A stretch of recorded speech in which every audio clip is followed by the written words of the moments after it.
All right, welcome back to my oil painting studio. And hello, if this is your first time here, welcome. Appreciate you giving me a watch. Still on my 99 pieces panel. It's a masonite panel, 10 by 10 inches for access gallery. The real world is intruding upon my autistic joy and groove. Because this is due at the end of August, and with it being oil paint, I have to think ahead that this needs to dry in between coats and before I give it to them. And I want to varnish it. I want to do gold leaf. So I need to wrap this up. So I am actually kind of diverging from my usual schedule and getting in here and painting. So with that being said, there are basically 3 layers that I've had going on. And if you've watched the other videos, it just kind of, I build the layers up, kind of picking out these patterns and doing washes and putting paint on, removing it, blending it, doing all these different things. And there's this background layer that I have very intentionally and carefully left with just a few layers of the early paint on it. Then there's this darker pink area. People have described it as floral and like fire. I just had this image of this like twisting kind of like nest almost. I like knots and tangles. But flowers and fire also have those characteristics. So of unfolding and spiraling and twisting. So that's that red area I keep working on. And then as I've been building up the layers, I've been keeping these yellowy green areas. I have, since the beginning, kind of seen them as vines or leaves or just a green spirally deal. Nothing around this has been super intentional other than the colors and this kind of twisting pattern that I started with. So the deeper red color is basically done. I have all kinds of really interesting little layers and tiny details in here from all that back and forth and being kind of loose with it and not super exact. And that's why I do it that way. I really like what emerges from that. It's like I've described in the other videos, it's an interaction with the paint, the panel, the weather, brushes, all these things. So where I'm at now is I have to start developing this green and yellow green and kind of decide, well, what is it doing? And as I gave this a good stare before I started recording, I have decided that I want to kind of create these emergent green areas is what I see, and connect these and make them more viney and swirly. So I have a bit of viridian green and some sap green and one of my favorite greens, which is phthalo yellow green. It's a super bright green yellow that I love. But I'm going to start dark and start painting in and connecting some of these shapes. And I'm going to stop talking here in a minute because this is really requires some concentration, but also focus more. So talking and explaining as I do it isn't going to work. But I did want to set up what the mission is during this session. So with that being said, I'll add a few more comments as I go, but otherwise I'm just going to kind of get in my groove here and work on this green spiraling energy emergent thing.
One of the issues I'm having is this is a masonite panel that I primed. And it's very absorbent. So it sucks up the paint as it dries every time. So I'm not getting that kind of slick surface where I can move the paint around. It's just, I usually paint on canvas, and I'm just noticing this difference in how I would approach this canvas if it were, or this painting if it were a slicker surface.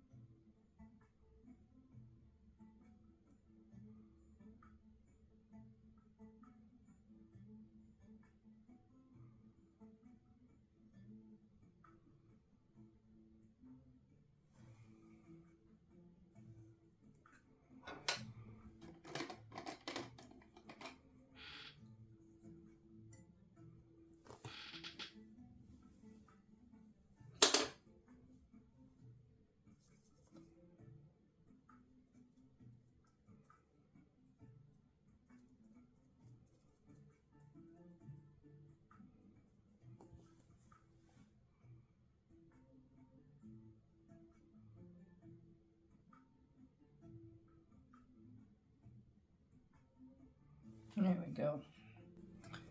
Took a little bit of trial and error. And this is not the finished color I want, but I think I need the white to cover up the red, because different pigments are more or less opaque, meaning the color underneath will show through more. And using the glaze does that too. So, but I need to get this kind of laid in here.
Yeah, this panel just requires a different painting technique than I usually use.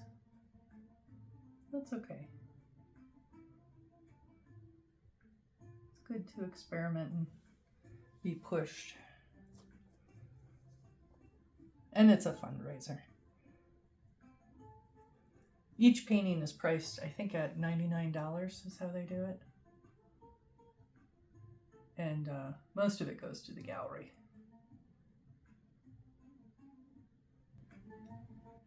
So needless to say, I've already spent an extraordinary amount of time on this for what I will recoup financially, but that's okay. It's a cause close to my heart. I absolutely love that place.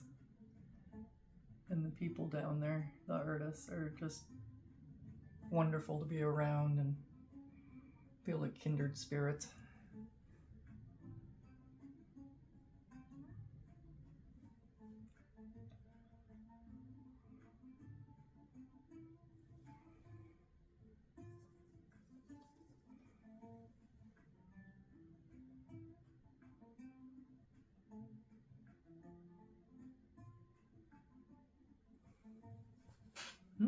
Well, that's very, makes it look different. Painting as an adventure. I think that's why I like abstract work over, I can do representational stuff. And I do enjoy it to a certain extent too. It's nice to have like a task sometimes, but there's a different approach to that when you're trying to make something look recognizable.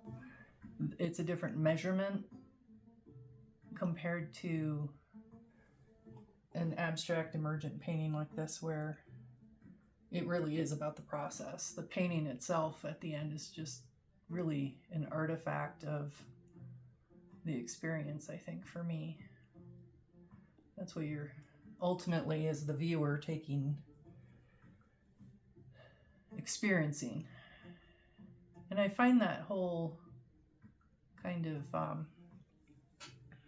spatial temporal element of painting very interesting. And again, how it's relational,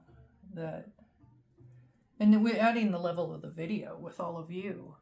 There's another element to there that I actually am quite fascinated by. I've been thinking about in this kind of community that's, we're connected, but at different times and definitely in different places. It's just amazing to me still.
Okay, I'm going to turn the canvas because I need a bit of precision, and I'm trying to be sensitive to where the camera is and not put my hand in front of it. But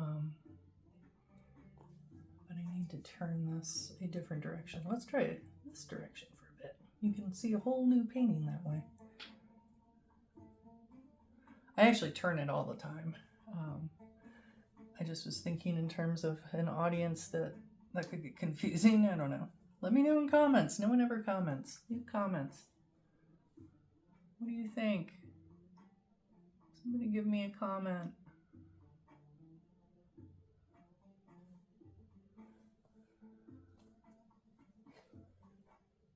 It's almost like being a college professor again. Talking, not sure if anyone's listening. That's a joke.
wasn't really intentionally trying to do a lime green, but I don't know, it's interesting.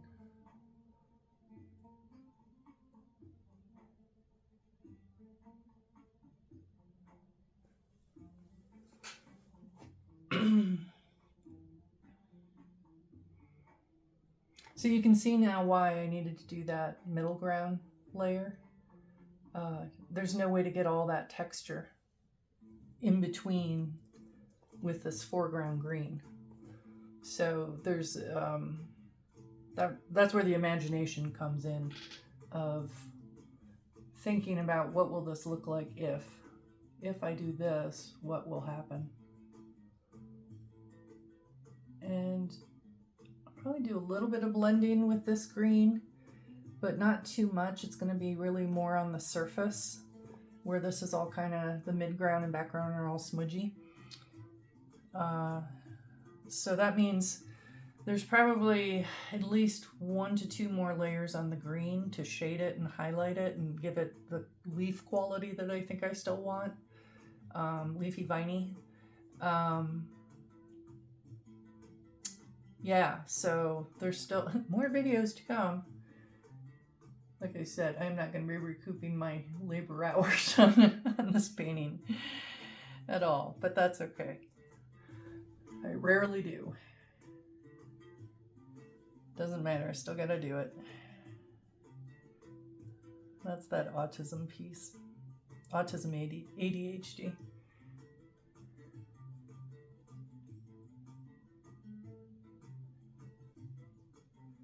I originally had a nice little hook and kind of little twist in this spot, but it got kind of lost at different points, and there was a big old goober in my paint. Look at that.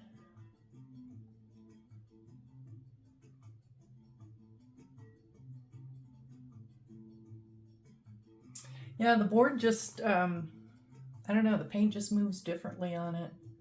I guess the canvas texture gives it, I don't know, I'll have to think about that more now, next time I'm back on a canvas.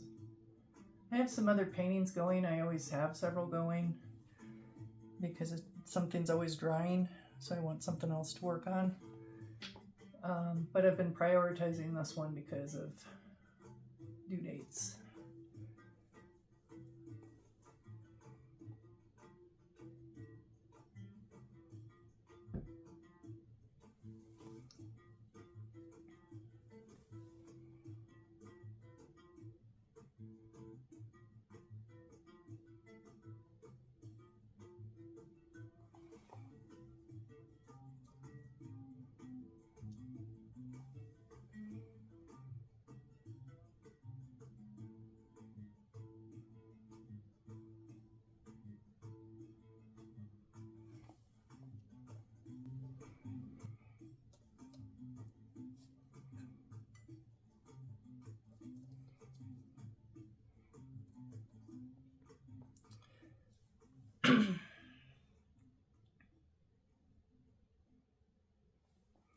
We have wildfire smoke here in Colorado, as does most of North America, I think. So my allergies are being very irritable.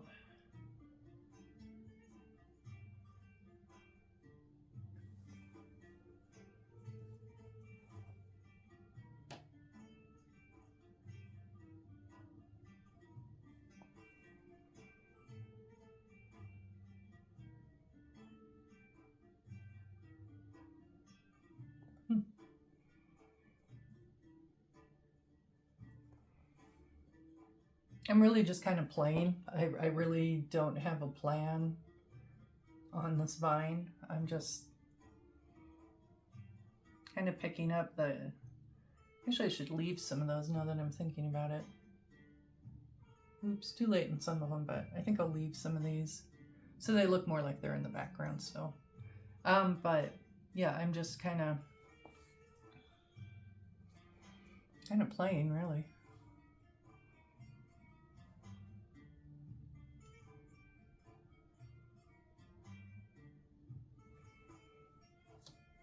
What feels good and looks good. And based on, again, I sat and stared at this thing for about 45 minutes before I turned on the recorder.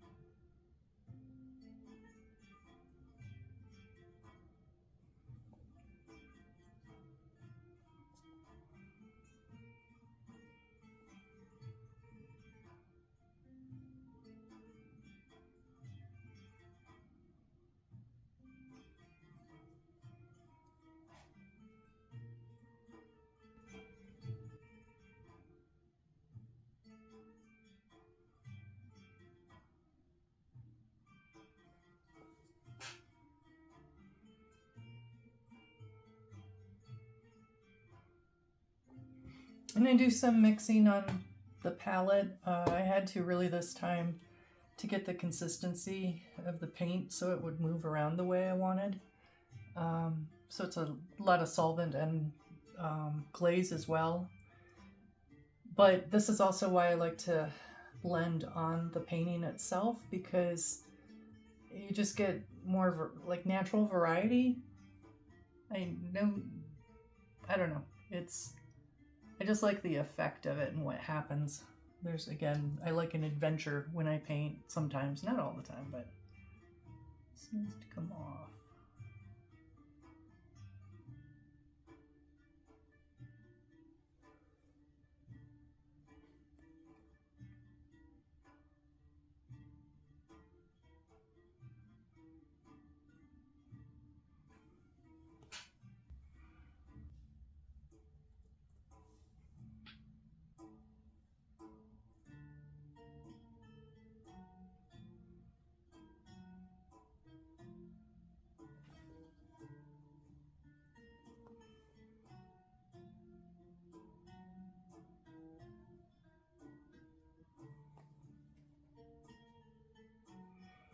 Basically, I've had to get the paint wet on the surface, and now I can kind of pull it and blend it the way I want now.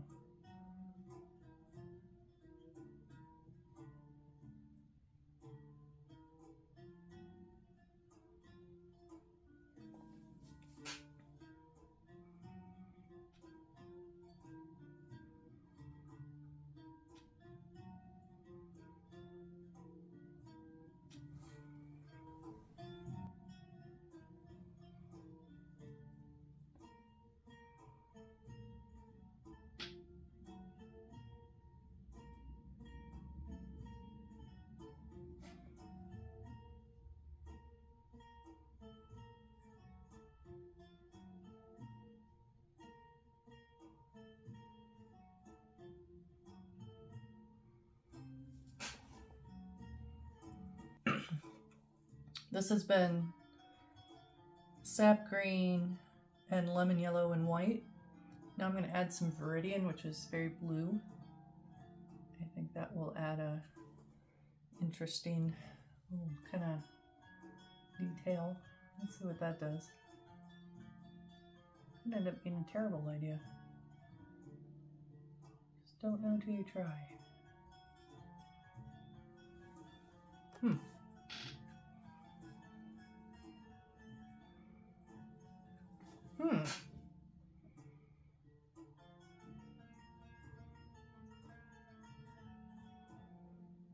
I don't know that I want to introduce the Viridian, the teal. It just really...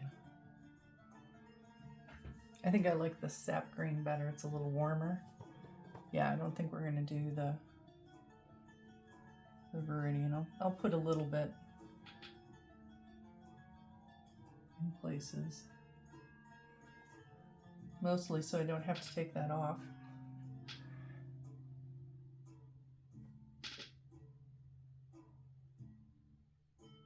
Really should turn this painting to do that. Oh, that's kind of a nice effect though.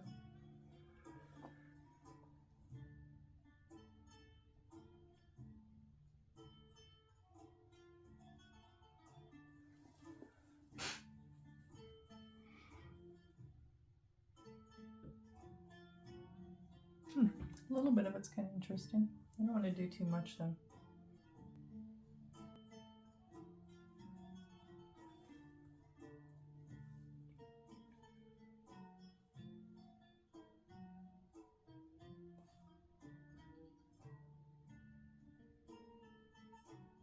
So smooth and creamy.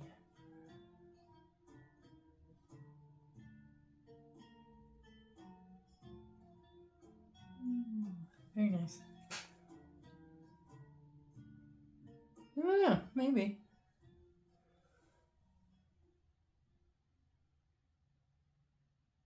Provide a little more definition to these shapes. I'm not really sure what this is doing. Let's see here. I kind of wanted this to be a different thingamadoodle. Well, that's just getting kind of weird and yeah, I don't know. I don't know about that one. I think I might have overreached on that one.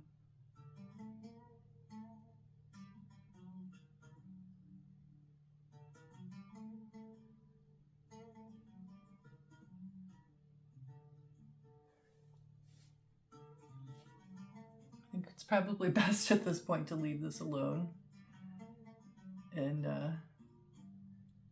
figure out what to do with it in the next coat.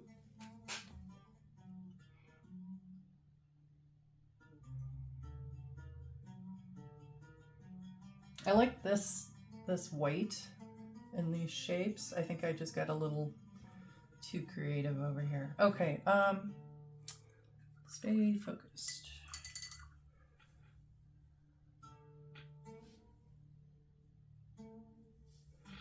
All right, I want to bring a little hook into this area, and I'm going to go back to this yellow green I had going.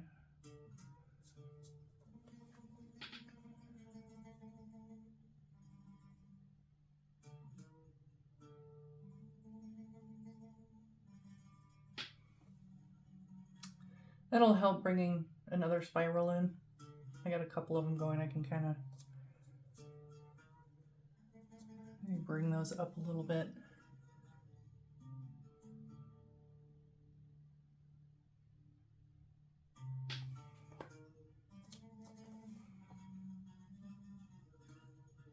You can tell I'm not really attached to what a vine, it being a literal vine. This is where I kind of call my stuff biomorphic, because it sort of looks like something, but not really. Again, I don't really want to get caught up in having to, sometimes it's fun, but overall I prefer just to enjoy painting in the experience without necessarily having to make it look like something. And I think that's where my work can be really provocative and intriguing to people from the feedback that I've gotten.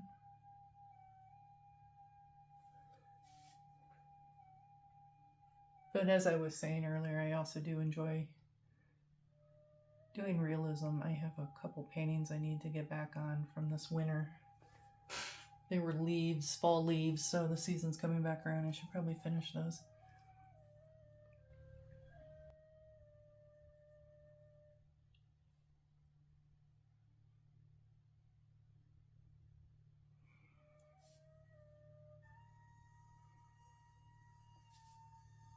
I can't leave this alone over here. It's bothering me.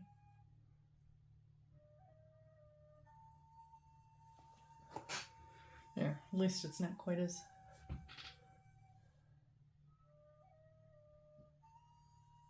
dark. Okay.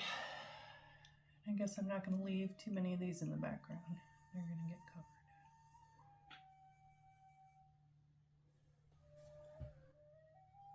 All right, let's go back.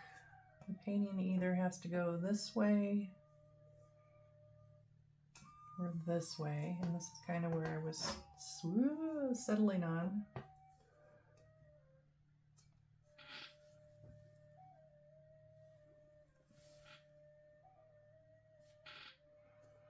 Yeah, I think this is going to be one of those times where I really plan on getting more done. But I think I probably need to not overdo this too much and let it dry. Though I do need to smooth out some of this paint. It's really thick in places, which I don't really like.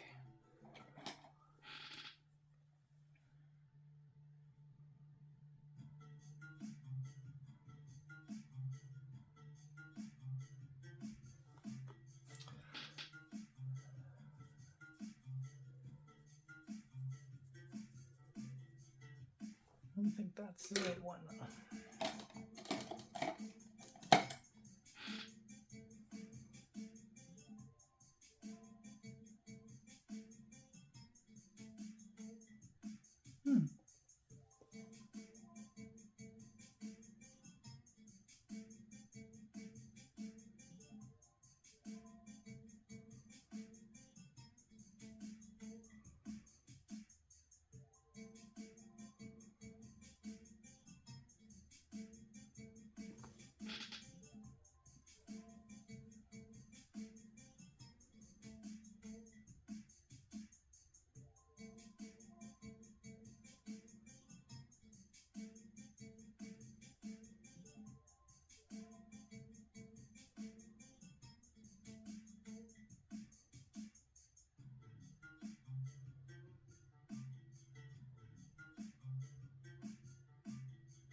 Big gob of white paint on my blending brush.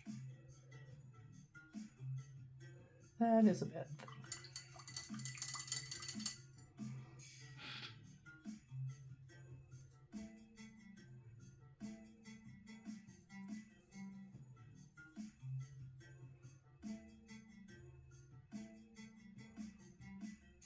I feel like I'm thinking about a title for this one, and I'm leaning towards How to Ruin a Painting.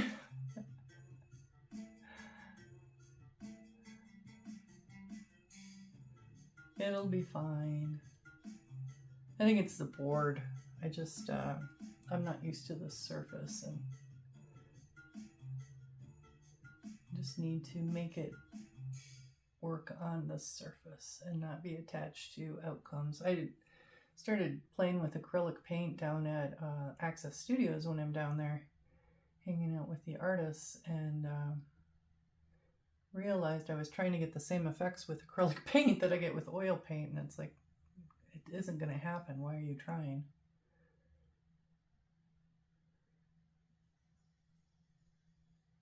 Plus, they're talking me into trying other things, like three-dimensional things. So we push each other, which is quite nice. They're good for me.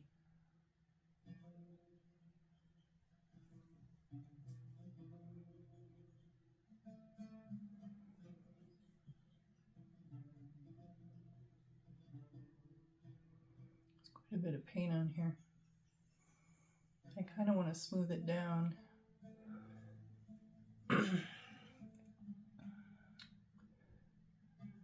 Even though it's dragging into... Oh, yeah, there was a lot of paint there.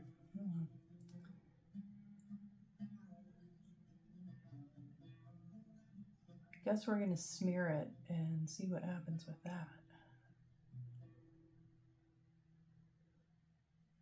So this is where I say it's an interaction. I can have intentions, visualize something in my mind, and then I sit down to do it, and it just doesn't do what I want it to do.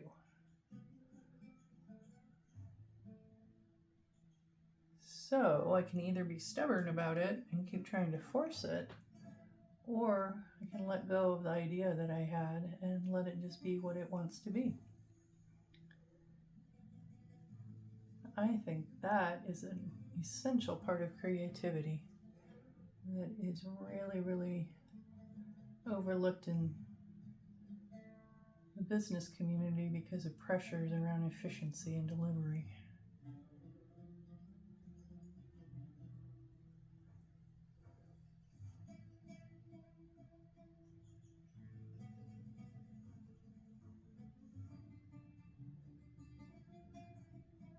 Since I've decided to smear it, I'm just going to do the whole thing.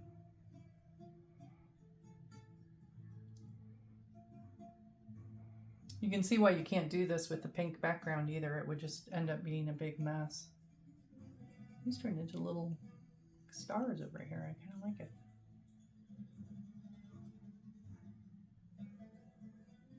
Okay, well, like I said, maybe we'll do a provocative video title, How to Ruin a Painting. Did she ruin the painting? Yep, we're gonna have to leave it there, let it dry, and give it a stare and decide what we're gonna do with it next.